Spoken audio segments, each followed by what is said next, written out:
ಯೇಸುವಿಗೆ 12 ವರ್ಷವಾದಾಗ ವಾಡಿಕೆಯ ಪ್ರಕಾರ ಹಬ್ಬಕ್ಕೆ ಹೋದರು. ಹಬ್ಬ ಮುಗಿಸಿಕೊಂಡು ಅವರು ಹಿಂದಿರುಗಿ ಬರುವಾಗ ಬಾಲಕ ಯೇಸು ಜೆರುಸಲೇಮಿನಲ್ಲಿಯೇ ಉಳಿದುಬಿಟ್ಟರು. ಇದು ತಂದೆತಾಯಿಗಳಿಗೆ ತಿಳಿಯದು. ಮಗನು ಯಾತ್ರಿಕರ ಗುಂಪಿನಲ್ಲಿ ಬರುತ್ತಿರಬಹುದೆಂದು ಭಾವಿಸಿ 1 ದಿನದ ಪ್ರಯಾಣ ಬಂದುಬಿಟ್ಟಿದ್ದರು. ನಂತರ ಮಗನನ್ನು ಕಾಣದೆ ತಮ್ಮ ಬಂಧು ಬಳಗದವರಲ್ಲೂ ಪರಿಚಿತರಲ್ಲೂ ಹುಡುಕಾಡಿದರು.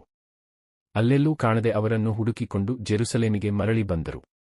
3 ದಿನಗಳ ಮೇಲೆ ಮಹಾದೇವಾಲಯದಲ್ಲಿ ಅವರನ್ನು ಕಂಡಾಗ ಅಲ್ಲಿ ಯೇಸು ಬೋಧಕರ ಮಧ್ಯೆ ಕುಳಿತುಕೊಂಡು ಅವರ ಉಪದೇಶವನ್ನು ಆಲಿಸುತ್ತಾ ಅವರಿಗೆ ಪ್ರಶ್ನೆ ಹಾಕುತ್ತಾ ಇದ್ದರು. ಬಾಲಕನ ಪ್ರಶ್ನೋತ್ತರಗಳನ್ನು ಕೇಳುತ್ತಿದ್ದ ಎಲ್ಲರೂ ಆತನ ಜ್ಞಾನವನ್ನು ಕಂಡು ಬೆರಗಾದರು. ತಂದೆತಾಯಿಗಳು ಮಗನನ್ನು ಅಲ್ಲಿ ಕಂಡು ವಿಸ್ಮಯಗೊಂಡರು. ಆಗ ತಾಯಿಯು, ಕಂದ, ನಮಗೆ ಏಕೆ ಹೀಗೆ ಮಾಡಿದೆ? ನಿನ್ನ ತಂದೆಯೂ ನಾನು ಎಷ್ಟೋ ಕಳವಳಪಟ್ಟು ನಿನ್ನನ್ನು ಹುಡುಕಾಡಿದೆವಲ್ಲ ಎಂದಳು. ಅದಕ್ಕೆ ಉತ್ತರವಾಗಿ ಯೇಸು, ನೀವು ನನ್ನನ್ನು ಹುಡುಕಿದ್ದೇಕೆ?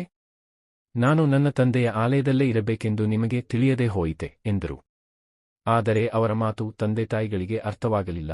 ಬಳಿಕ ಯೇಸು ತಂದೆತಾಯಿಗಳೊಡನೆ ನಜರೇತಿಗೆ ಬಂದರು.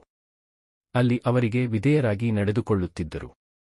ಈ ವಿಷಯಗಳನ್ನೆಲ್ಲ ತಾಯಿ ಮರಿಯಳು ತನ್ನ ಮನಸ್ಸಿನಲ್ಲಿ ಸಂಗ್ರಹಿಸಿ ಇಟ್ಟುಕೊಂಡಳು. ಯೇಸು ಬೆಳೆದಂತೆ ಜ್ಞಾನದಲ್ಲಿ ಪ್ರವರ್ಧಿಸುತ್ತಾ ದೇವರಿಗೂ ಮಾನವರಿಗೂ ಅಚ್ಚುಮೆಚ್ಚಾಗುತ್ತಾ ಬಂದರು.